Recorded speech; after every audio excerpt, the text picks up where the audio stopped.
बुद्धं शरणं गच्छामि।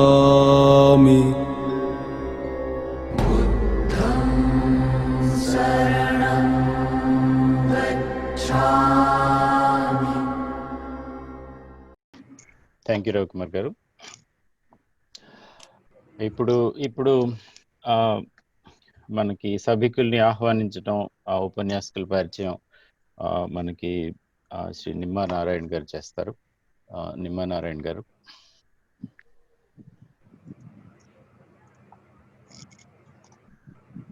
అందరికీ జై భీమ్, నమో బుద్ధాయ.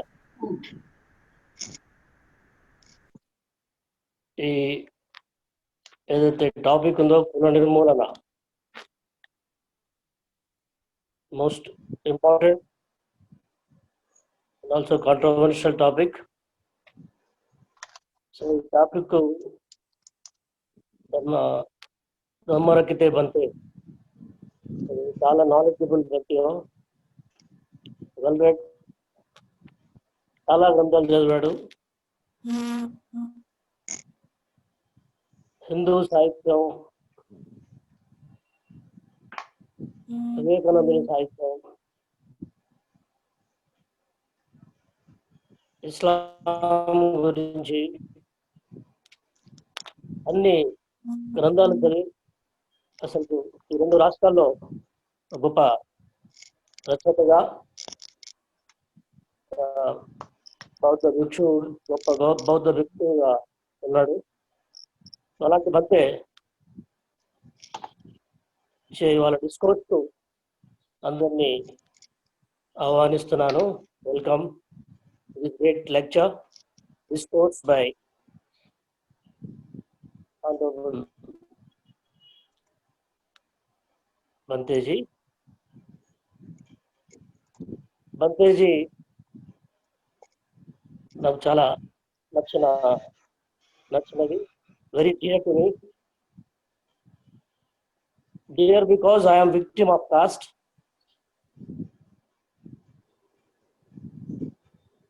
Bante is dear to me because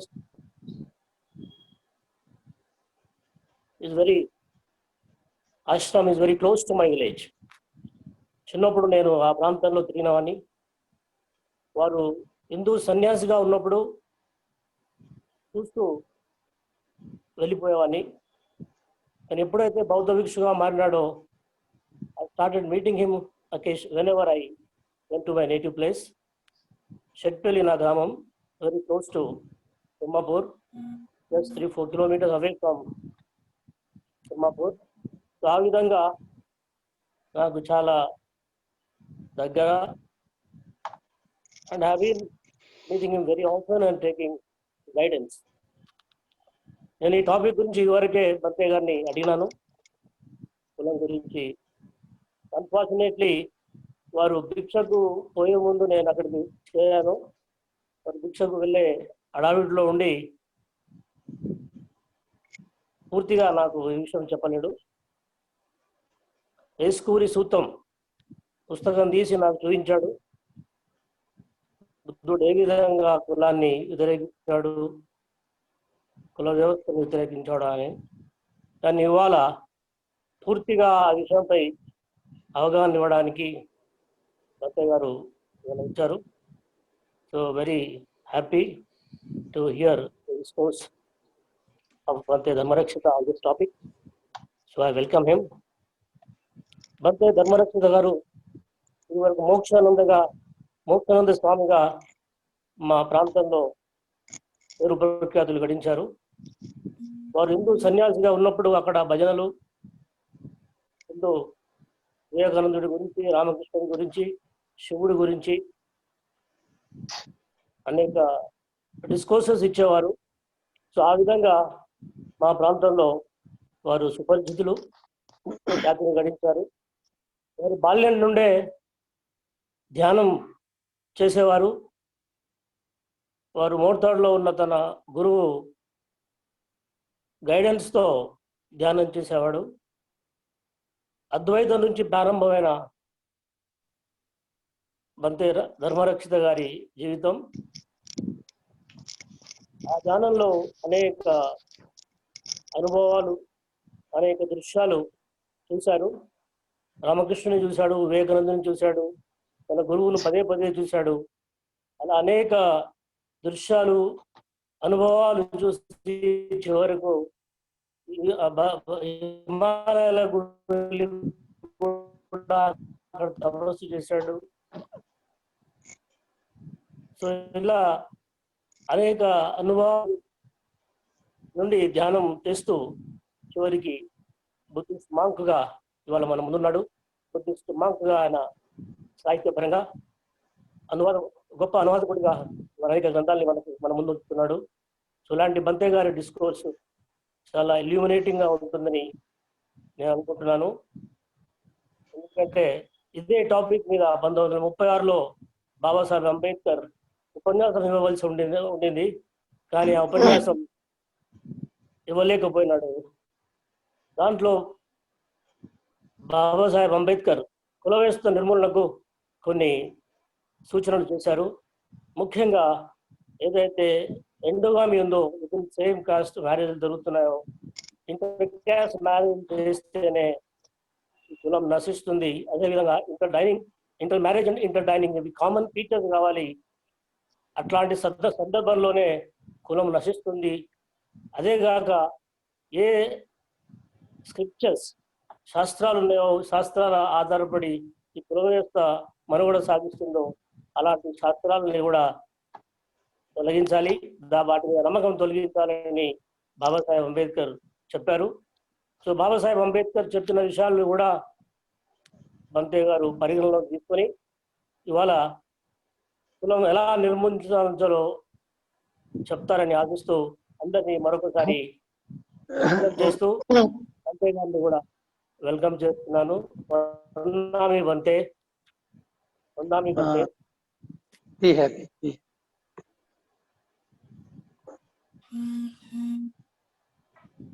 thank you నిమ్మనారాయణ గారు.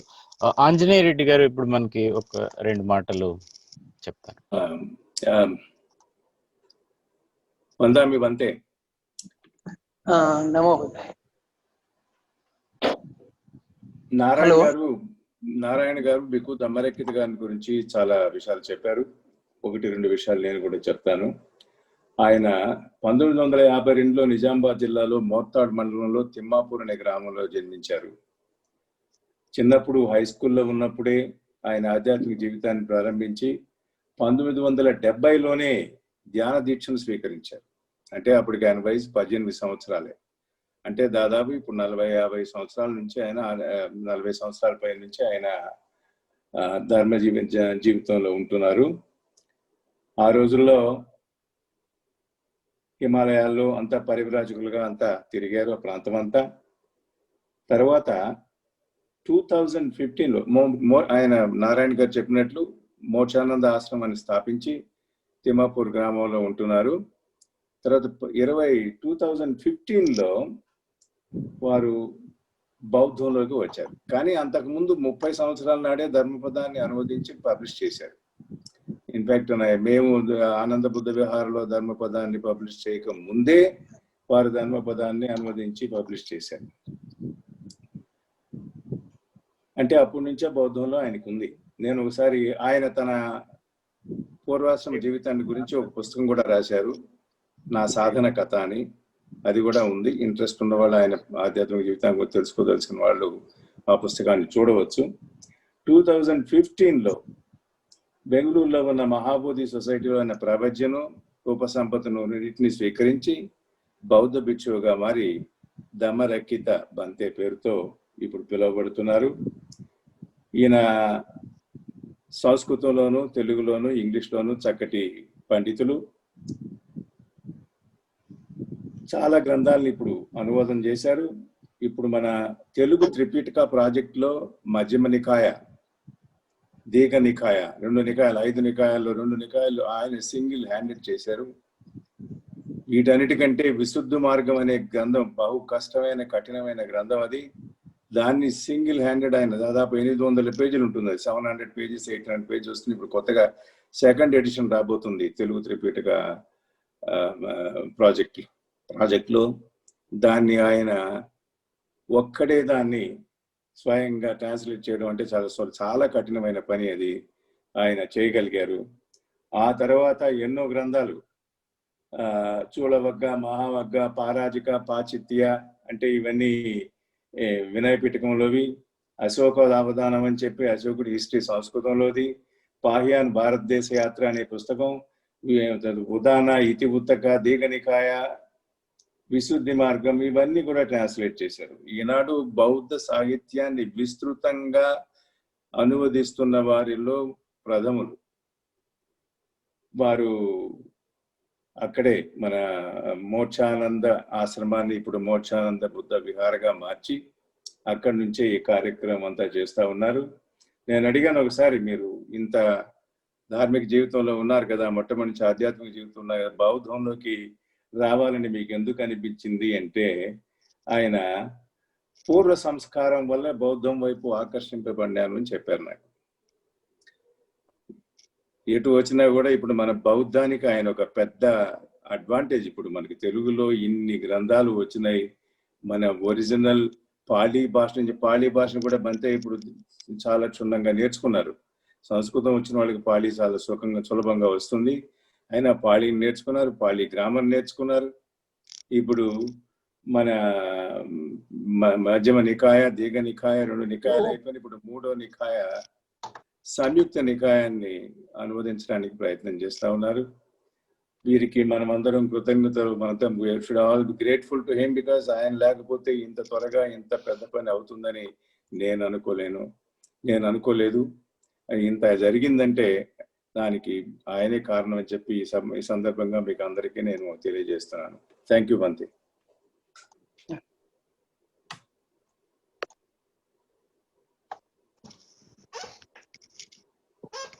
థ్యాంక్ యూ ఆంజనేయ గారు. ఇప్పుడు మనకి థ్యాంక్ యూ ఆంజనేయ రెడ్డి గారు, చక్కగా చెప్పారు బంతిజీ గారి గురించిన విశేషాలు మాకు తెలియనివన్నీ.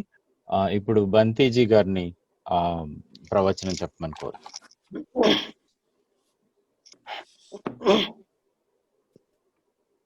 నమో తస్స భగవతో అర్హతో సమ్మా సంబుద్దస్స ఇతి పిసో భగవా అర్హం సమ్మా సంబుద్ధో విద్యాచరణ సంపన్నో సుగతో లోకవిదు అనుత్తరో పురిస ధమ్మ సారథి సత్తాదేవ మనుస్సానం బుద్ధో భగవాతి. నమో తస్స సమ్మా సంబుద్దస్స స్వాఖ్యాతో భగవతా ధమ్మో సందిష్టికో అకాలికో ఏహి పస్సికో ఓపనైకో పశ్చత్తం వేదితబ్బో విඤ్యోహీతి. నమో తస్స నియానికస్స ధమ్మస్స సుపటిపన్నో భగవతో సావక సంఘో ఉజుపటిపన్నో భగవతో సావక సంఘో న్యాయపటిపన్నో భగవతో సావక సంఘో సామీచి పటిపన్నో భగవతో సావక సంఘో. యదిదం చత్తారి పురిస యుగాని అట్టపురిస పుగ్గల ఏస భగవతో సావక సంఘో ఆహునేయో పాహునేయో దక్షిణేయో అంజలి కరణీయో అనుత్తరం పుణ్యక్షేత్రం లోకస్సాతి. నమో తస్స అట్ట అర్య పుగ్గల మహాసంఘస్స. ఈరోజు మన స్థిరచిత్త గ్రూపు జూమ్ యాప్ ద్వారా నిర్వహించుకుంటున్నటువంటి ఈ ప్రవచన కార్యక్రమానికి వచ్చిన వారందరికీ అభినందనలు. ఈరోజు ప్రసంగాంశము బౌద్ధము కుల నిర్మూలన అని ఇచ్చారు. అయితే కులము అనేటువంటిది చాలా ప్రాచీనమైనటువంటిది. బుద్ధుని కంటే చాలా వందల సంవత్సరాలు, ఒక విధంగా చెప్పాలంటే 1000 సంవత్సరాల ముందర నుంచి కూడా ఈ భారతీయ సమాజంలో కులము లేదా వర్ణము అనేటువంటిది ఉన్నది. మనము కుల నిర్మూలన గురించి ఆలోచిస్తే బుద్ధుడికి ముందు, బుద్ధుడికి తర్వాత, మరి బుద్ధుడి కాలంలో కూడా అని 3 భాగాలుగా విచారించినప్పుడు బుద్ధుడికి ముందు కులం ఉన్నది, కానీ కుల వ్యవస్థను వ్యతిరేకించిన వారు ఎవరు మనకు కనిపించరు. సరే, అప్పుడు కులం అనకుండా వర్ణం అనేవాళ్ళు, వర్ణ వ్యవస్థను వ్యతిరేకించిన వారు ఎవరు మనకు కనిపించరు. చరిత్రకు అందినంత వరకు మనం చూసినట్టయితే బుద్ధుడే మొట్టమొదటగా ఈ వర్ణ వ్యవస్థలో ఎక్కువ తక్కువలు, కొందరికి మాత్రం ప్రత్యేక అధికారాలు ఉండటం, కొందరినేమో కేవలము చాకిరీ చేయించడానికి కేటాయించటం, వీటన్నిటి మీద ఎదురు ప్రశ్నించటం అనేటువంటిది మనకు కనిపిస్తుంది. ఇక బుద్ధుని తర్వాత మనం చూసినట్టయితే సరే, మధ్యలో బసవేశ్వరుడు, తర్వాత ఆధునిక కాలంలో ఈ మనకు ముఖ్యంగా చెప్పుకోవాలంటే బాబాసాహెబ్ అంబేద్కర్ గారు విశేషమైనటువంటి కృషి జరిపిన విషయం మనందరికీ తెలుసు. అంబేద్కర్ గారి కృషి గురించి చెప్పాలని అంటే అదే ప్రత్యేకంగా 2-3 ప్రసంగాంశాలు అవుతుంది. కానీ ఈరోజు ముఖ్యంగా నేను మొదట అనుకున్నట్టుగా ఆంజనేయ రెడ్డి గారితో మాట్లాడినప్పుడు ఈ సూత్ర పిటకంలో ముఖ్యంగా దీఘ మధ్యమ నికాయాల్లో మరి వర్ణ వ్యవస్థకు వ్యతిరేకంగా బుద్ధుడు మాట్లాడినటువంటి ఆ సందర్భాల గురించి చెప్పుకుందామని అనుకున్నాం. ఇప్పుడు బుద్ధుడి కాలానికే కొన్ని వృత్తులు చేసే వాళ్ళను హీనులు అనే భావంతో చూడటం, కొన్ని వృత్తులు చేసే వాళ్ళను శ్రేష్ఠులు, గొప్పవారు అనేటువంటి భావంతో చూడటం మనకు వినయపిటకలో కనిపిస్తూ ఉంది. పాశ్చాత్య పాలీలో భిక్షువులు అయిన తర్వాత కూడా కొందరికి పూర్వవాసనలు పోవు. అట్లా పోనటువంటి కొందరు చెడ్డ భిక్షువులు ఇతరులను, మంచి భిక్షువులను కులం పేరుతో, వృత్తి పేరుతో, గోత్రం పేరుతో నిందిస్తూ ఉంటారు. అయితే దాని వివరణలో ఏమున్నది అని అంటే, ఈనాడు శూద్రులు అని చెప్పబడేటువంటి వారు ఆచరించేటువంటి వృత్తులన్నీ హీన వృత్తులుగా ఆనాడు సమాజంలో భావించబడేవి. బుద్ధుడి కాలంలో కూడా ఉదాహరణకి చాకలి, మంగలి, మేదర, కమ్మరి, కుమ్మరి, లేకపోతే ఈ పారిశుద్ధ్యం పని వాళ్ళు మొదలైనటువంటి వృత్తులు హీనమైన వృత్తులు అని, బ్రాహ్మణులు తర్వాత క్షత్రియుల యొక్క వృత్తులు అవి గొప్ప వృత్తులు అని ఆ కాలంలో ప్రజలు భావించేవాళ్ళు. సమాజంలో అటువంటి భావన ఉండేది. అందువల్ల సమాజంలో ఎవరు కూడా కులం పేరుతో ఇతరుల్ని దూషించకూడదు. ఇప్పుడు ఈనాడు మనకు చట్టం ఉన్నది, కులం పేరుతో ఎవరిని దూషించకూడదు అనేటువంటిది. కానీ 2500 ఏళ్ల కిందనే బుద్ధుడు సంఘంలో ఈ నియమాన్ని ఏర్పాటు చేసిండు.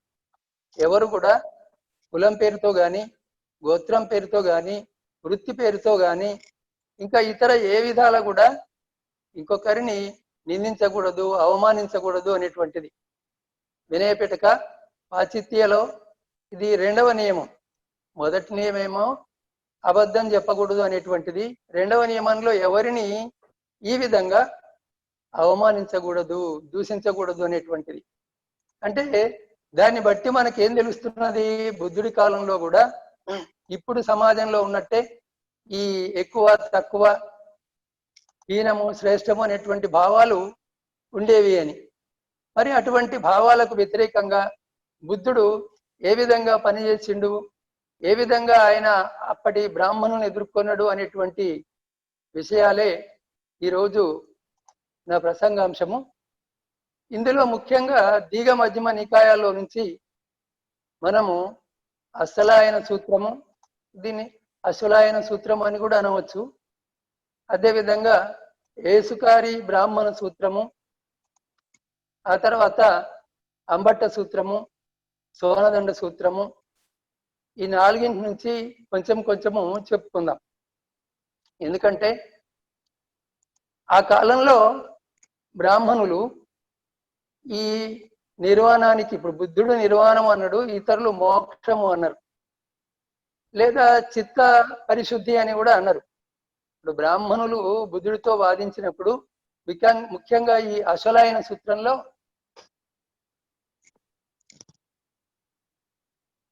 మీరు 4 వర్ణాల వారికి కూడా ఈ పరిశుద్ధిని ఉపదేశిస్తున్నారు, అంటే అందరికీ జ్ఞానానికి అధికారం ఉన్నది అనేటువంటి విషయాన్ని మీరు ఉపదేశిస్తూ ఉన్నారు.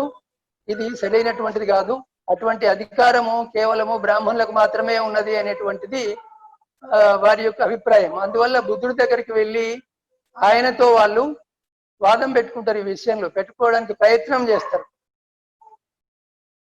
మరి అప్పుడు ఏదో ఒక పని మీద శ్రావస్తి నగరంలో చాలా మంది బ్రాహ్మణులు సమకూడతారు. అప్పుడు వాళ్ళందరికీ ఈ గౌతమ బుద్ధుడు 4 వర్ణాల వారికి శుద్ధిని ఉపదేశిస్తూ ఉన్నాడు, ఇది తప్పు, ఈ విషయంలో మనము ఆయనతో వాదించాలని అంటే అందుకు సమర్థులు ఎవరు అని వారిలో వారు విచారం చేసుకొని ఒక అసులాయనుడైనటువంటి బ్రహ్మచారి ఉంటాడు, యువకుడు, 3 వేదాలు బాగా చదువుకున్నటువంటి వాడు, ఇంకా శిక్ష, వ్యాకరణము, ఛందస్సు, నిరుక్తం అన్ని బాగా నేర్చుకున్నటువంటి వాడు. మరి అటువంటి వాడు బుద్ధుడితో మాట్లాడడానికి సమర్థుడు అని నిశ్చయించుకొని ఆయన దగ్గరికి వెళ్ళి ఆ ప్రశ్న అడుగుతారు. ఏమని? ఇప్పుడు బుద్ధుడు 4 వర్ణాల వారికి శుద్ధిని ఉపదేశిస్తున్నాడు, ఈ విషయంలో నీవు ఆయనతో వాదించాలని. అంటే అసులాయనుడు అంటాడు, బుద్ధుడు ధర్మవాది, ఆయనతో వాదించడం కష్టము, నేను వాదించలేను అంటాడు. అంటే రెండవసారి కూడా వాళ్ళు అదే మాట మళ్ళీ అడుగుతారు. రెండవసారి కూడా ఇతను నేను వాదించలేను అంటాడు. మూడవసారి కూడా వాళ్ళు అదే మాట అంటారు. మూడవసారి కూడా అతను అదే మాట అంటాడు. అయితే అప్పుడు వాళ్ళు ఏమంటారంటే, నీవు వాదించక ముందే ఓటమిని ఒప్పుకుంటే ఎట్లా, యుద్ధంలో ప్రవేశించక ముందే అపజయాన్ని అంగీకరిస్తే ఎట్లా అని ఆయనను బలవంతంగా ఒప్పించి ఆయనను తీసుకొని ఈ బుద్ధుడి దగ్గరికి చేరుకుంటారు. చేరుకున్నప్పుడు అప్పుడు అశ్వలాయనుడు బుద్ధుడితో, మరి బ్రాహ్మణుడు శ్రేష్ఠుడు, తక్కిన వాళ్ళు హీనులు. బ్రాహ్మణులు బ్రహ్మకు స్వయంగా నోటి నుండి పుట్టినటువంటి వారు, ఇతరులు ఆ విధంగా కాదు. బ్రాహ్మణులు తెల్లని వారు, ఇతరులు నల్లని వారు. పరిశుద్ధిని పొందడానికి బ్రాహ్మణులకు మాత్రమే అధికారం ఉన్నది అని అంటాడు. అంటే అప్పుడు బుద్ధుడు ఒకే మాటలో అతని మాటను ఖండిస్తాడు. అందరిలాగానే బ్రాహ్మణ స్త్రీలు కూడా తమ గర్భం నుంచే పిల్లల్ని కంటూ ఉన్నారు, పాలిచ్చి పెంచి పెద్ద చేస్తూ ఉన్నారు. మరి మానవులందరికీ పుట్టుక ఒకే విధంగా ఉన్నది కదా, అందరిలాగానే పుట్టి మేము బ్రహ్మకు నోటి నుండి పుట్టినాము అని ఏమేమో గొప్పలు చెప్పుకోవడం ఎందుకు అని అంటాడు. అంటే అప్పుడు బుద్ధుడు అంటాడు, అప్పుడు యశలాయనుడు అంటాడు, అయినా కూడా ఈ బ్రాహ్మణులందరూ అదే విధంగా అంటారు అని అంటాడు. అంటే ఈ చర్చ మొత్తంలో ఎక్కడా కూడా అసులాయనుడు సమర్థంగా తన వాదాన్ని వినిపించలేదు. అసలు వాదాన్ని అసలే వినిపించలేదు అంటే కూడా బాగానే ఉంటుంది. ఇది ఒకటే మాట చివరి దాకా చెప్తూ ఉంటారు. ఏమని అంటే ఈ బ్రాహ్మణులు శ్రేష్ఠులు, తక్కిన వాళ్ళు కాదు అని అంటూ ఉంటారు అనే మాటని మళ్ళీ మళ్ళీ రిపీట్ చేస్తూ పోతుంటాడు తప్ప ఇంకా అంతకు మించి ఆయన చెప్పింది ఏమీ లేదు. అయితే అప్పుడు బుద్ధుడు అంటాడు, ఈ భారతీయ సమాజం కాకుండా ఇతర సమాజాలు కూడా ఉన్నాయి. యవన, కాంబోజ దేశాలు ఉన్నాయి. ఇప్పుడు యవన అంటే గ్రీస్ దేశము, కాంబోజం అంటే ఇరాను. ఈ దేశాలు కూడా ఉన్నాయి. ఇరాన్ అయితే మనకు అప్పటి నుంచి సరిహద్దు దేశం.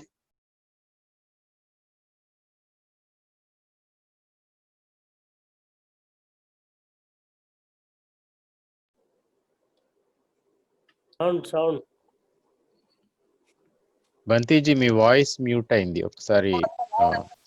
థ్యాంక్ యూ, వచ్చింది. ఇక్కడ మాత్రము మీరు ఇట్లా అనడానికి ఆధారం ఏమిటి అని అంటారు.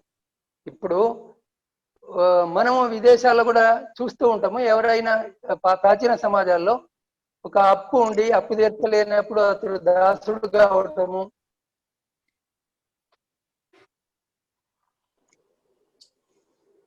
బంతిజీ మళ్ళీ ప్రాబ్లం వాయిస్ పోయింది.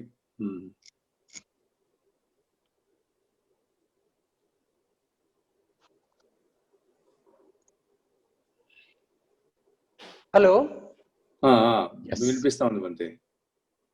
మధ్యలో ఇంటరప్షన్ జరిగింది. ఇప్పుడు ఇతర సమాజాల్లో ఒకడు కూలి పని చేసుకొని అప్పును తీర్చుకొని అప్పు తీరిన తర్వాత ఏమైతుంది, మళ్ళీ ప్రాబ్లం వస్తుంది.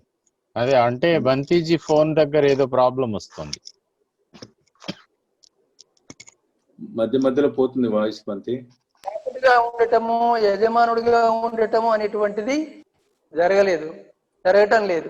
కానీ మన దగ్గర ఇట్లా చెప్పటం ఎందుకు అని అంటాడు. పుట్టుకతోనే ఒకడు శ్రేష్ఠుడు లేదా ఒకడు వీరుడు అనేటువంటి భావన సరి అయింది కాదు అని అంటాడు. అయినా కూడా వాళ్ళు ఏమంటారు, ఈ బ్రాహ్మణులు అశ్వలాయనుని ముందర పెట్టుకుని ఈ బ్రాహ్మణులు శ్రేష్ఠులు అనే అంటారు, ఈ బ్రాహ్మణులందరూ కూడా అని అంటాడు మళ్ళీ అతను. అప్పుడు బుద్ధుడు ఇంకొక మాట చెప్తాడు. ఇప్పుడు చాలా మంది శీలాన్ని పాటించే వాళ్ళు అన్ని కులాల్లో కూడా ఉంటారు, అన్ని వర్ణాల్లో ఉంటారు. మరి ఒకడు ప్రాణి హత్యను మానుకొని, దొంగతనాన్ని మానుకొని, వ్యభిచారాన్ని మానుకొని, అబద్ధాలు చెప్పడాన్ని మానుకుంటే బ్రాహ్మణుడైతే స్వర్గానికి పోతాడు. మరి క్షత్రియుడు, వైశ్యుడు, శూద్రులు వీళ్ళు స్వర్గానికి పోరా అని అడుగుతాడు.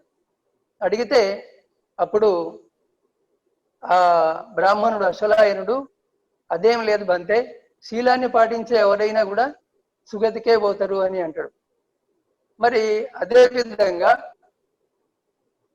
ఒకడు ప్రాణి హత్య చేసేవాడు, దొంగతనం చేసేవాడు, వ్యభిచారం చేసేవాడు, అబద్ధాలు చెప్పేవాడు అయితే అతడు బ్రాహ్మణుడైతే నరకానికి లేదా క్షత్రియ నరకానికి పోడా అని అంటాడు. అదేం లేదు, ఎవరైనా కూడా నరకానికి పోవాల్సిందే. అంటే మంచి పనులు చేసిన వాళ్ళు, శీలపాలనం చేసే వాళ్ళు ఎవరైనా కూడా సుగతికే పోతారు, మంచి గతికే పోతారు. మరి చెడ్డ పనులు చేసేటువంటి వాళ్ళు దుఃఖాన్నే పొందుతారు. ఎవరైనా కూడా, అతడు బ్రాహ్మణుడైనా, తర్వాత క్షత్రియుడైనా, వైశ్యుడైనా, శూద్రుడైనా కూడా ఎవరైనా కూడా మంచి పని చేస్తే సుగతి ఉన్నది, మంచి గతి ఉన్నది. చెడ్డ పని చేస్తే దుర్గతి ఉన్నది, దుఃఖం ఉన్నది. మరి ఇవి అందరికీ కలిగేటువంటివి అని ఒప్పుకుంటాడు ఆ బ్రాహ్మణుడు. అప్పుడు మళ్ళీ బుద్ధుడు ఏమంటాడంటే, ఇప్పుడు ఒక నది ప్రవహిస్తూ ఉన్నప్పుడు ఆ నదిలోకి దిగి స్నానం చేయడానికి ఒక బ్రాహ్మణుడికి మాత్రమే హక్కు ఉన్నది, ఇతర వర్ణాల వారికి ఎవరికి హక్కు లేదని చెప్పగలవా నువ్వు అని అంటాడు. అంటే లేదు బంతే, ఎవరైనా కూడా అతడు బ్రాహ్మణుడు కానీ, క్షత్రియుడు కానీ, వైశ్యుడు కానీ, శూద్రుడు కానీ ఎవరైనా కూడా నదిలోకి దిగి స్నానం చేయడానికి హక్కు ఉన్నది, అందరికీ హక్కు ఉన్నది అని అంటాడు. అప్పుడు మళ్ళీ ఇట్లా అనడానికి మరి మీకు ఏం అధికారం ఉన్నది అని బుద్ధుడు అడిగితే, అయినా కూడా ఈ బ్రాహ్మణులు అదే విధంగా అంటారు అని అంటాడు. ఏమని అంటే, బ్రాహ్మణులే గొప్ప, పరిశుద్ధిని పొందడానికి వాళ్ళకే అధికారం ఉన్నది అనే వాళ్ళ వాదాన్ని మరొకసారి చెప్తాడు. అప్పుడు భగవానుడు ఏమంటాడంటే, ఒక రాజు తన రాజ్యంలో ఉండేటువంటి అన్ని వర్ణాల వారిని, వారు బ్రాహ్మణులు కావచ్చు, క్షత్రియులు కావచ్చు, వైశ్యులు కావచ్చు, శూద్రులు కావచ్చు, తమ తమ పరికరాల నుంచి, బ్రాహ్మణులు అయితే వాళ్ళ యజ్ఞానికి సంబంధించిన ఏదో ఒక పరికరానికి సంబంధించిన కర్రను తీసుకొని దాంతో ఒక అరణిని తయారు చేయాలి. అరణి అంటే అగ్నిని పుట్టించేటువంటి ఒక సాధనం. పూర్వం యజ్ఞాల్లో దాన్ని ఉపయోగించే వాళ్ళు. అగ్నిని పుట్టించడానికి ఆ కాలంలో అదే సాధనంగా ఉండేది. అదేవిధంగా క్షత్రియులు తమ ఆయుధాల నుంచి ఏదైనా ఒక కర్ర ఉంటే దాన్ని తీసుకుని దాని నుంచి అరణ్యని తయారు చేసి తీసుకురావాలి. వైశ్యులు కూడా అదే విధంగా చేయాలి. ఇక శూద్రుల్లో కూడా ఇప్పుడు నానా కులాలు ఉన్నాయి కదా. చాకలి తొట్టు నుంచి ఒక కర్రను తీసుకొని అరణ్యని తయారు చేయాలి. పందులు కాసేవాడు పందుల తొట్టు నుంచి ఒక కర్రను తీసుకొని అరణ్యని తయారు చేయాల. ఇంకా కుమ్మరి పాత సారే కర్ర నుంచి ఏదో ఒక కర్రను తీసుకొని దాంతో అరణ్యని తయారు చేయాల. ఇట్లా అన్ని రకాల వృత్తుల వాళ్ళు, అన్ని వర్ణాల వాళ్ళు తమ తమ పనిముట్ల నుంచి తయారు చేయబడినటువంటి సాధనాల్ని తీసుకొని వచ్చినప్పుడు, ఇప్పుడు బ్రాహ్మణులు తెచ్చినటువంటి అరణిని ఉపయోగించినప్పుడు ప్రకాశవంతమైనటువంటి అగ్ని బయలువెళుతుంది. ఇక క్షత్రియుడు గాని, వైశ్యుడు గాని, శూద్రుడు గాని, శూద్రుల్లో ఉండే నానా రకాల వృత్తుల వారు గాని తెచ్చినటువంటి ఆ అరణుల నుంచి వెలువడేటువంటి అగ్ని ప్రకాశం లేకుండా ఉంటుంది అని నీవు చెప్పగలవా అని అంటాడు. అంటే అదేమి లేదు అంతే, ఎవరు తెచ్చిన అరణ్యం నుంచి అయినా కూడా వెలువడేటువంటి అగ్నికి ప్రకాశం ఉంటుంది, ప్రకాశం లేకుండా ఉండదు అని అంటాడు. అయినప్పుడు ఈ బ్రాహ్మణులు ఇట్లా అనడానికి ఏమి ఆధారం ఏమిటి అని అంటాడు. అయినా కూడా ఈ బ్రాహ్మణులు ఇట్లాగే అంటూ ఉంటారు అని అంటాడు. అప్పుడు మళ్ళీ బుద్ధుడు ఒక బ్రాహ్మణ యువతికి ఒక క్షత్రియ యువకునికి సంబంధం ఏర్పడ్డది అనుకోండి, సహవాసం ఏర్పడ్డది. ఇప్పుడు వారిద్దరికీ పుట్టినటువంటి బిడ్డను తల్లిని అనుసరించి బ్రాహ్మణుడనో, తండ్రిని అనుసరించి క్షత్రియుడనో చెప్పవచ్చునా అంటే అవును చెప్పవచ్చును అంటాడు అశ్వలాయనుడు. మరి అదేవిధంగా ఒక క్షత్రియ యువతికి బ్రాహ్మణ యువకుడికి సంబంధం ఏర్పడ్డప్పుడు, సహవాసం ఏర్పడ్డప్పుడు వారికి పుట్టేటువంటి బిడ్డను తల్లిని బట్టో తండ్రిని బట్టో మరి ఆయా వర్ణం పేరుతో పిలవచ్చును కదా, బ్రాహ్మణుడనో లేకపోతే క్షత్రియుడనో పిలవచ్చును కదా అంటే అవును అంటాడు. అప్పుడు బుద్ధుడు ఏమంటాడంటే, ఇప్పుడు ఒక గుర్రము ఒక గాడిదతో సంగమించింది అనుకోండి, లేదా అట్లాంటి సంగమం ఏర్పాటు చేస్తే పుట్టిన బిడ్డను తల్లిని బట్టో తండ్రిని బట్టో గుర్రమని గాని లేదా గాడిదని గాని చెప్పవచ్చునా అని అంటాడు. అంటే లేదు, ఇక్కడ భేదం ఉన్నది, ముందు చెప్పుకున్న చోట అటువంటి భేదం లేదు. ఇప్పుడు బ్రాహ్మణ యువతి క్షత్రియ యువకుడు లేదా క్షత్రియ యువతి బ్రాహ్మణ యువకుడు, ఆ రెండు వర్ణాలను ఉదాహరణగా తీసుకున్నారు. కానీ ఏ వర్ణం వారు ఏ వర్ణం వారితో సహవాసం చేసినా పుట్టిన బిడ్డను తల్లిని బట్టో తండ్రిని బట్టో ఏదో ఒక జాతిలో చేర్చుకోవాలి. ఇప్పుడు ఈనాడు కూడా కుల నిర్మూలన కోసం ఎంతో ప్రయత్నాలు జరుగుతున్నటువంటి ఈ కాలంలో కూడా కులాంతర వివాహాలు జరుపుకున్నప్పుడు కూడా తల్లి కులమో తండ్రి కులమో రాయించుకుంటూ ఉన్నారు. అంటే సమాజంలో కులాన్ని అడగటము అనేటువంటిది అసలు పోవాల. ప్రభుత్వం కానీ ప్రజలు కానీ సమాజంలో ఎవరు కూడా కుల ప్రసక్తి తేనట్టయితే ఈ తల్లిని బట్టో తండ్రిని బట్టో కులాన్ని చెప్పుకోవడం అనేటువంటిది ఉండే అవకాశం లేదు, ఉండడానికి వీలు లేదు. నిజానికి చూస్తే అది ఆ మార్పు ఇప్పటికీ కూడా మన సమాజంలో మరి వచ్చినట్లు కనిపించడం లేదు. అప్పుడు ఈ ఆడగుర్రానికి గాడిదకు సంయోగం జరిగినప్పుడు పుట్టిన బిడ్డను పంచల గాడిద అంటారు. అది అటు గుర్రము కాదు, ఇటు గాడిద కూడా కాదు అని అంటాడు. అంటే ముందు చెప్పుకున్న వాటిలో ఈ తేడా లేదు, అంటే ఇక్కడ ఆ భేదం ఉన్నది అని అంటాడు. అప్పుడు బుద్ధుడు ఏమంటాడు, ఇంకా ఇప్పుడు ఒక వంశంలో ఇద్దరు అన్నదమ్ములు ఉంటారు. ఒకడు ఉపనయనం పొందినవాడు, ఇంకొకడు ఉపనయనం పొందలేదు. వీళ్ళిద్దరిలో ఎవరికి మొదటి భోజనం ఇస్తావు అంటే ఎవరు శ్రేష్ఠుడు అని. మొదటి భోజనం ఇవ్వటం అంటే అంతా భోజనాన్ని కూర్చున్నప్పుడు ఎవరు శ్రేష్ఠుడో అతనితో వడ్డన ప్రారంభిస్తారన్నమాట. అంటే అతను శ్రేష్ఠుడు అని. మరి ఆ ప్రశ్న అడిగినప్పుడు ఇక్కడ ఉద్దేశం ఏమిటి? ఒకడు ఉపనయనం పొందినవాడు, ఒకడు ఉపనయనం పొందనివాడు. వీళ్ళిద్దరిలో ఎవరు శ్రేష్ఠుడు అని అంటే ఉపనయనం పొందినవాడే శ్రేష్ఠుడు అని అంటాడు అశ్వలాయనుడు. ఆ తర్వాత మళ్ళీ బుద్ధుడు అంటాడు, వీళ్ళిద్దరిలో ఒకడు ఉపనయనం పొందినవాడు కానీ దురాచారి, శీలహీనుడు. ఇంకొకడు ఉపనయనం పొందలేదు కానీ సదాచారి, శీలవంతుడు. మరి వీళ్ళిద్దరిలో ఎవరికి మొదటి భోజనం ఇవ్వాలి అంటాడు. అంటే దురాచారి ఉపనీతుడు అయినప్పటికీ కూడా, ఉపనయనం పొందినప్పటికీ కూడా శీలహీనుడైనటువంటి వాడికి, దురాచారి అయినటువంటి వాడికి మొదటి భోజనం ఇవ్వటంలో ఎటువంటి ఫలము, ఎటువంటి పుణ్యము లేదు. కాబట్టి శీలవంతుడే శ్రేష్ఠుడు అంటాడు. అంటే ఇప్పుడు ఒక క్రమంగా చెప్పుకుంటూ వస్తున్నాడు. ఏమని?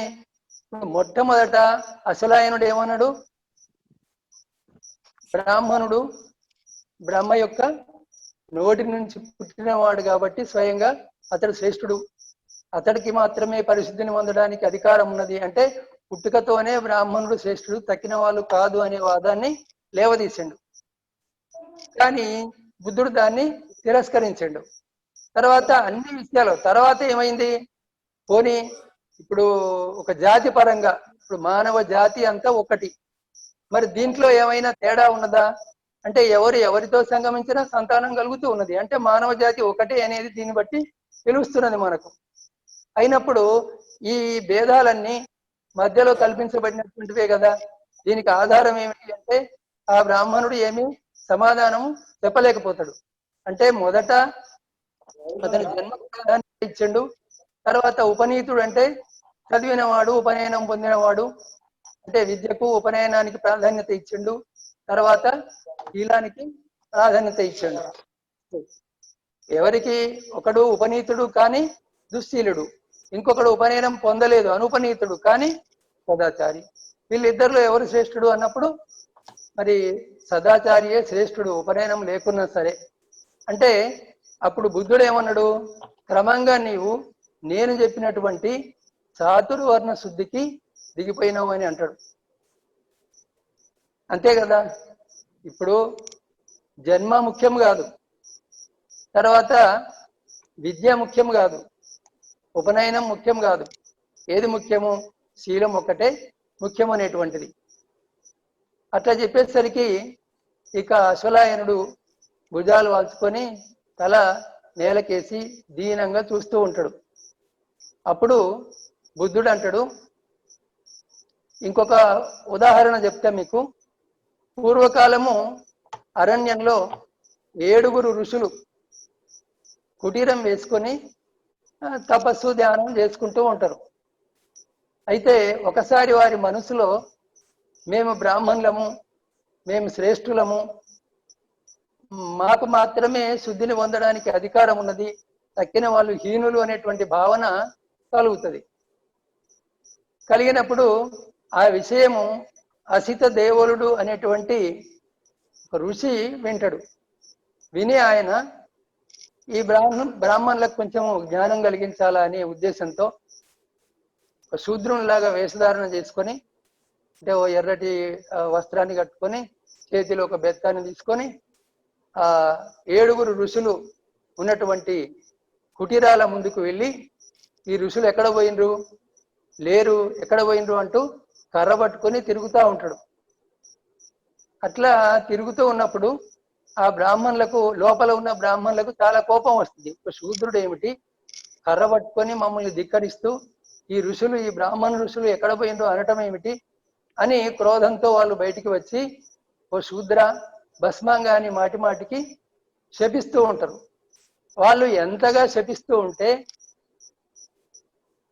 ఈ అసితదేవల ఋషి అంత ప్రసన్నంగా సుందరంగా కనిపిస్తూ ఉంటాడు వాళ్ళకు. ఇప్పుడు వాళ్ళు అనుకుంటారు, అరే మా తపస్సులు వ్యర్థమైనయా ఏమి, ఎందుకు ఇట్లా జరుగుతున్నది? ఇంతకుముందు మేము ఎవరినైనా శపిస్తే మరి అది జరిగేది వెంటనే, శూద్ర భస్మంగా అంటే భస్మం అయిపోయేవాడు. కానీ ఇప్పుడు అట్లా జరగటం లేదు, మరి మా తపస్సులు వ్యర్థమైనవా అని చిన్నపోయినప్పుడు ఈ అసితదేవల ఋషి వాళ్ళతో, మీరవు చిన్నపోకండి, మీ తపస్సులేమీ వ్యర్థం కాలేదు అని అంటాడు. అంటే వారు, అయ్యా మీరెవరు, మీ పేరేమిటి అని అంటారు. అంటే మీరు అసితదేవులు అనే పేరు విన్నరా, ఆ ఋషినే నేను అంటాడు. అట్లా అన్నప్పుడు అప్పుడు వాళ్ళు ఆయనను చాలా గౌరవించి ఆయన దగ్గర ఈ జ్ఞానాన్ని వినటానికి కూర్చుంటారు. ఇప్పుడు మీ మనసుల్లో మేము బ్రాహ్మణులము, శ్రేష్ఠులము, మా కన్నా గొప్ప ఎవరూ లేరు అనేటువంటి ఒక అపోహ కలిగింది కదా అని అంటే, అవును అని అంటారు. అప్పుడు ఈ అసితదేవల ఋషి వాళ్ళతో అంటాడు, ఇప్పుడు మీ వంశంలో 7 తరాలుగా, అంటే వంశం యొక్క పరిశుద్ధి చెప్పడానికి ఆ రోజుల్లో 7 తరాలుగా ఆ వంశంలో సంకరం జరగకపోతే అది పరిశుద్ధమైనటువంటి వంశం కింద లెక్కించేవారు. ఇప్పుడు మీ వంశంలో 7 తరాల నుంచి సంకరం జరగలేదని నువ్వు చెప్పగలవా అంటాడు. అంటే చెప్పలేము అంటాడు. సరే, మరి మొదటగా తీసుకున్నట్టయితే మీ తల్లి బ్రాహ్మణుని పొందిందో అబ్రాహ్మణుని పొందిందో నీకు తెలుసునా అంటాడు. తెలియదు అంటాడు. మరి మీ తండ్రి బ్రాహ్మణ స్త్రీ సహవాసం చేసిండో లేదా అబ్రాహ్మణ స్త్రీ సహవాసం చేసిండో మీకు తెలియను అంటాడు. తెలియదు అని అంటారు. ఈ విధంగా 7 తరాలుగా పరిశీలించినా కూడా ఆ విషయాలు మాకు తెలియవు అని అంటారు. అట్లా అనేటప్పుడు, అట్లా అన్న తర్వాత ఇంకా ఆ ఋషి ఏమంటాడు అని అంటే, గర్భం ఎట్లా కలుగుతుందో మీకు తెలియనా అని అంటాడు. అంటే అది మాకు తెలుసు అంటారు వాళ్ళు. ఎట్లా కలుగుతుంది అని అంటే, తల్లిదండ్రుల యొక్క కలయిక, ఋతుకాలమై ఉండాలా, తల్లిదండ్రుల యొక్క కలయిక ఉండాలా, మరి ఆ అండంతో ఈ బీజము సంగమించాలా, అక్కడ పుట్టవలసినటువంటి ఒక విజ్ఞానము గంధర్వుడు ఉండాల. ఈ 3 ఉన్నప్పుడు జన్మ అనేటువంటిది కలుగుతుంది, పుట్టుక అనేటువంటిది కలుగుతుంది అని అంటారు. అట్లా అన్నప్పుడు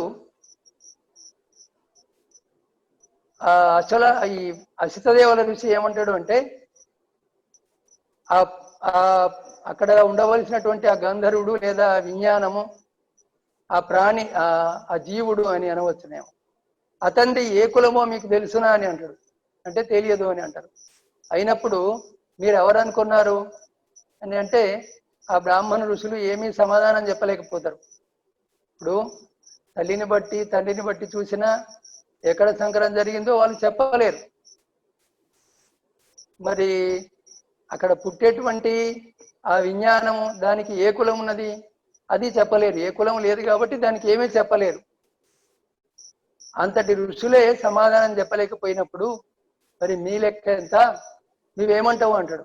అంటే అప్పుడు అష్టలాయనుడు దానికి ఏమీ సమాధానం చెప్పలేక, బంతే నన్ను మీ శరణాగత ఉపాసకునిగా స్వీకరించండి అని అంటాడు. మిమ్మల్ని శరణ పొందిన ఉపాసకునిగా స్వీకరించండి అని అంటాడు.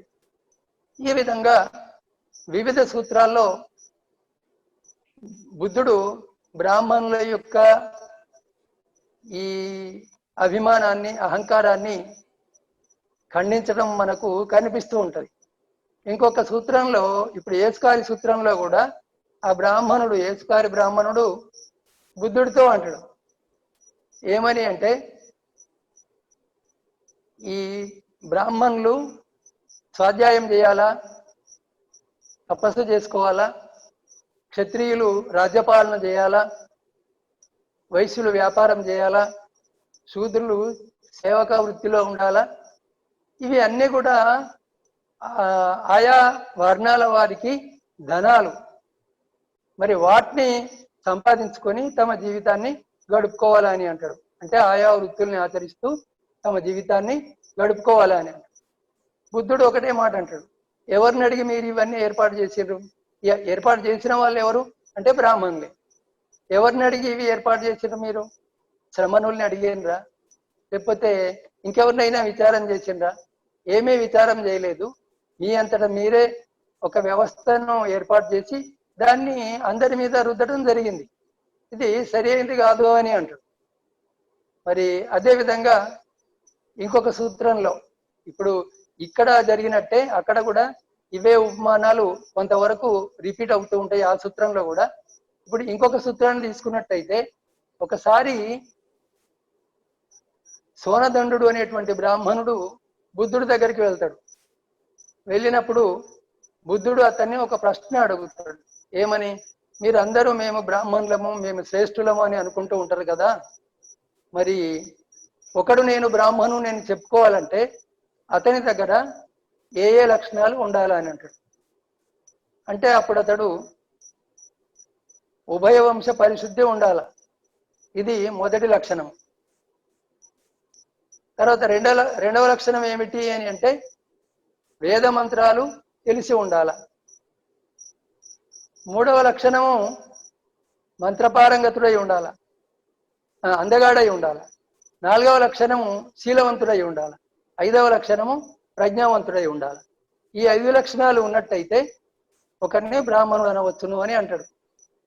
అప్పుడు బుద్ధుడు అతనితో, సరే సోనదండ, నువ్వు 5 లక్షణాలు చెప్పినావు కదా, ఈ 5 నుంచి ఒకదాన్ని తగ్గించవచ్చును అంటాడు.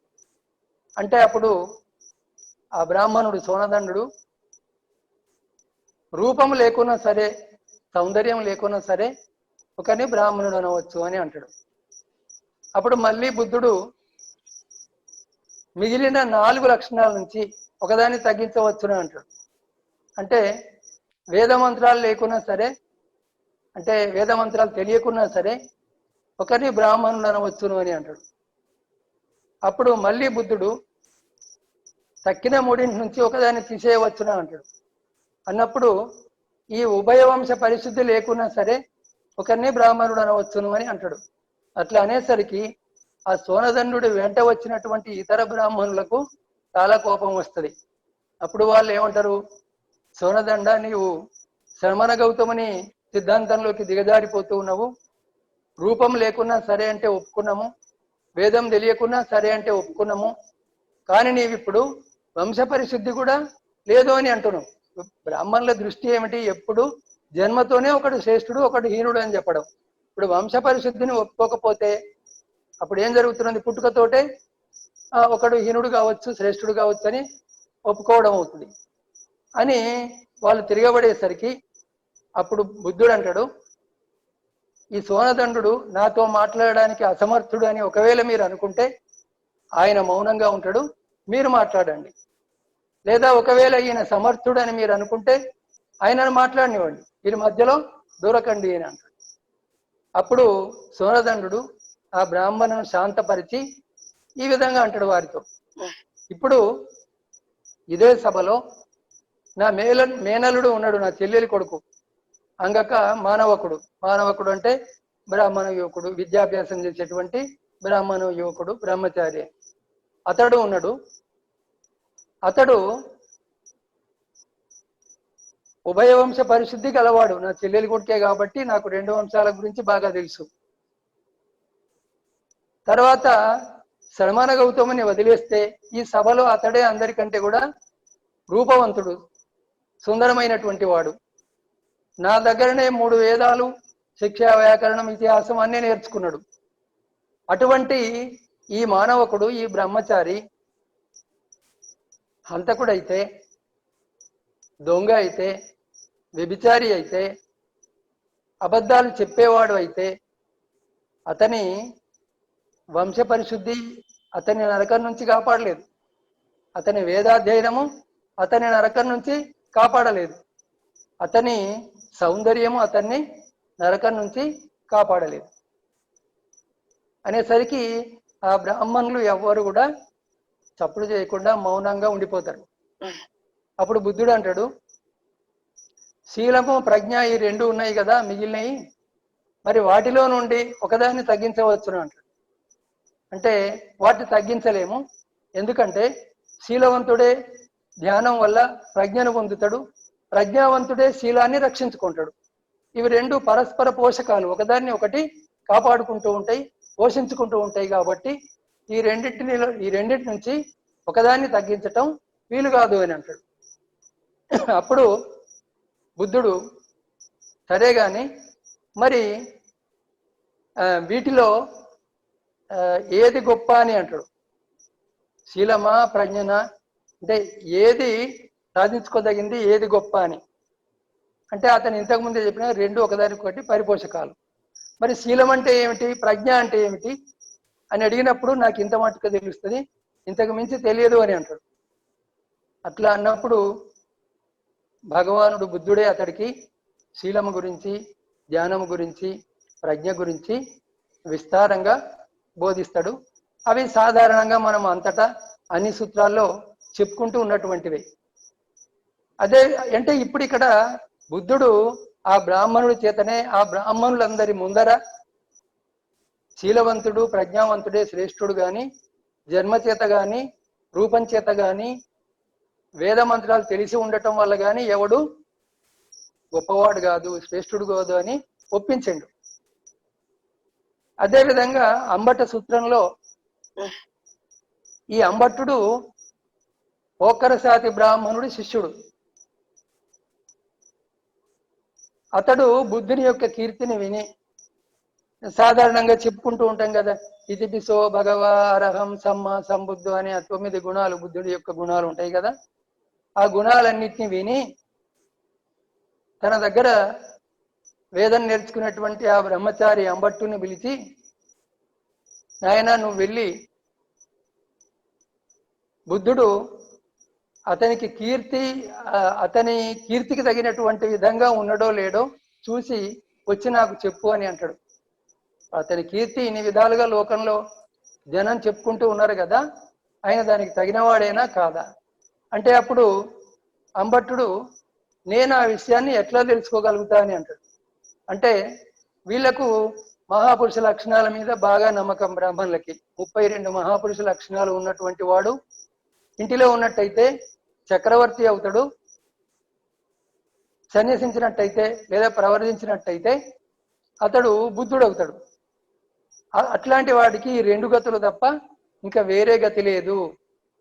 మరి అతని దగ్గర ఈ 32 మహాపురుష లక్షణాలు ఉన్నాయా లేదా చూసి రమ్మని అంటాడు.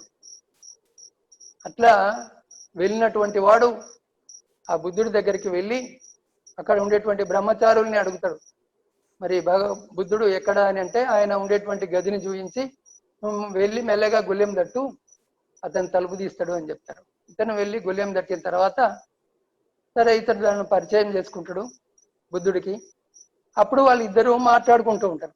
మాట్లాడుకుంటూ ఉన్నప్పుడు బుద్ధుడు కూర్చుండి ఉన్నప్పుడు అంబట్టుడు తిరుగుతూ మాట్లాడుతూ ఉంటాడు. బుద్ధుడు తిరుగుతూ ఉన్నప్పుడు అతను కూర్చొని మాట్లాడుతూ ఉంటాడు.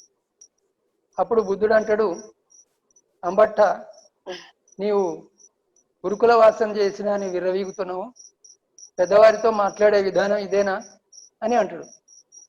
అంటే అప్పుడు అంబట్టుడు కాదు, నాకు తెలుసు, నడుస్తున్న వారితో నడుస్తూ మాట్లాడాలా, కూర్చొని ఉన్న వారితో కూర్చొని మాట్లాడాలా.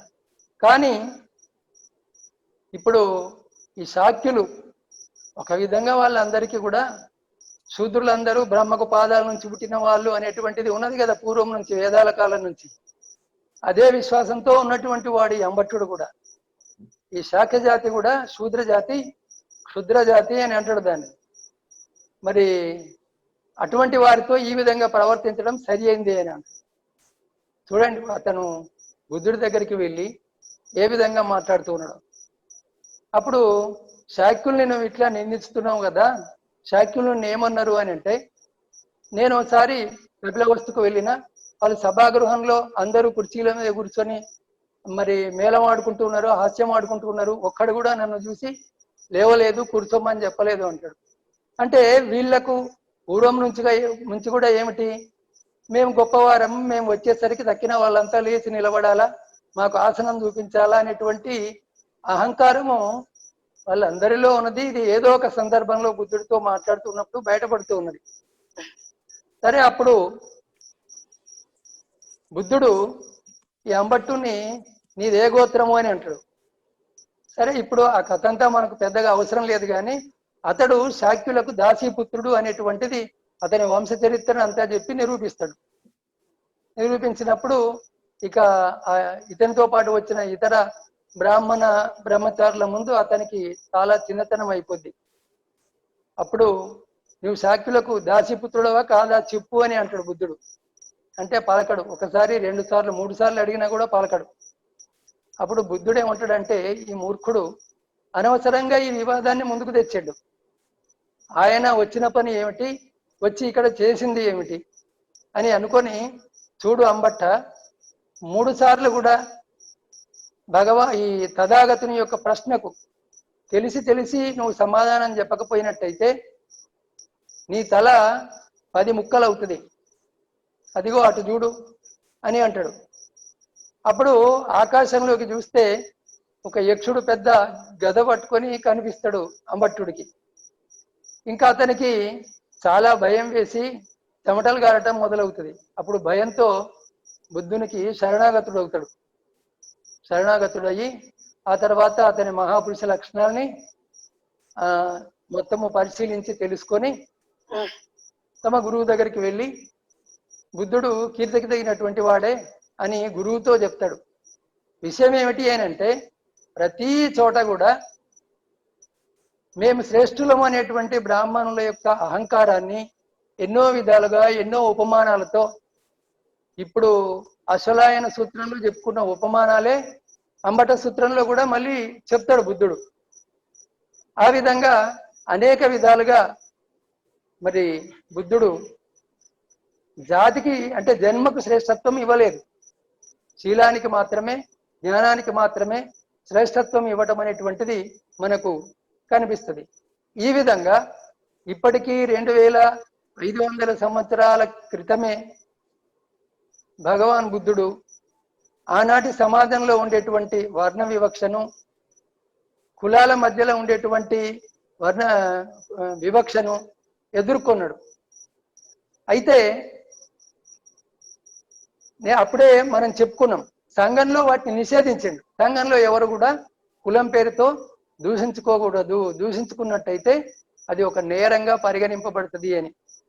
ఇప్పుడు ఈ 2500 సంవత్సరాలు గడిచిన తర్వాత ఈ కాలంలో మనం రాజ్యాంగంలో దాన్ని చేర్చుకున్నాము అని అంటే, 2500 సంవత్సరాలకు ముందే బుద్ధుడు ఎంత దూరదృష్టితో ఉన్నాడో మనకు తెలుస్తూ ఉంటది. ఇప్పుడు బుద్ధుడు చెప్పిన దాంట్లో జన్మతో ఎవడు శ్రేష్ఠుడు కాదు, తర్వాత విద్య ఉన్నంత మాత్రాన్నే సరిపోదు, రూపం ఉన్నంత మాత్రాన్నే సరిపోదు, శీలము ప్రజ్ఞ అంటే జ్ఞానము ఇవి మాత్రమే ముఖ్యం అని ఆనాడైనా ఈనాడైనా కూడా ఏనాటికైనా కూడా చెల్లుబాటు అయ్యేటువంటి సిద్ధాంతం ఇది. 2 రెట్లు 1000 ఏళ్ల కింద 10,000 ఏళ్ల కింద అయినా 4 అయినాయి, ఇప్పుడు కూడా 4 అవుతున్నాయి, ఇంకో 10 ఏళ్ల తర్వాత కూడా 10,000 ఏళ్ల తర్వాత కూడా 4 అవుతాయి. ఆ విధంగా బుద్ధుడు చెప్పినటువంటి ధర్మము అన్ని కాలాలకు వర్తించేటువంటిది. ఇది కృతయుగ ధర్మము, ఇది త్రేతాయుగ ధర్మము, ఇది కలియుగ ధర్మం అనేటువంటిది ఏమీ లేదు. ఏ కాలంలోనైనా దుర్మార్గుడే, సజ్జనుడు సజ్జనుడే, శీలవంతుడు దుశ్శీలుడు, వీళ్ళిద్దరిలో శీలవంతుడు సుగతికి పోతాడు, మరి దుశ్శీలుడు దుర్గతికి పోతాడు. శీలవంతుడు సుఖాన్ని పొందుతాడు, శీలహీనుడు దుఃఖాన్ని పొందుతాడు. ఇది ఒక నిత్య సత్యం అని బుద్ధుడు చెప్పడం జరిగింది. ఇక ఆధునిక కాలంలో మనకు బాబాసాహెబ్ అంబేద్కర్ జీవితంలో చూసినట్టయితే మరి కుల వివక్షను ఎదుర్కొని ఆయన చేసిన పోరాటం గురించి, ముఖ్యంగా బౌద్ధంతో సంబంధం ఉన్నటువంటి వారందరికీ కూడా పరిచయమే. ఆ విషయంలో నాకంటే కూడా ఎందరో ఉపాసకులు చాలా చక్కగా వివరించగలుగుతారు. మరి ప్రత్యేకంగా దాని గురించి నేను వివరించాలనుకున్నా కూడా ఈ సమయం మనకు సరిపోదు. దాని గురించి ఇంకొక సమయంలో ఇంకెవరైనా ఒక వక్త మాట్లాడితే బాగుంటుందని అనుకుంటూ నేను ఇంతటితో ఈ ప్రసంగాన్ని ముగిస్తూ ఉన్నా. భవతు సబ్బ మంగళం రక్షంతు సబ్బ దేవత సబ్బ బుద్ధానుభావేన సబ్బ ధమ్మానుభావేన సబ్బ సంఘానుభావేన సదా సోత్తి భవంతు తే.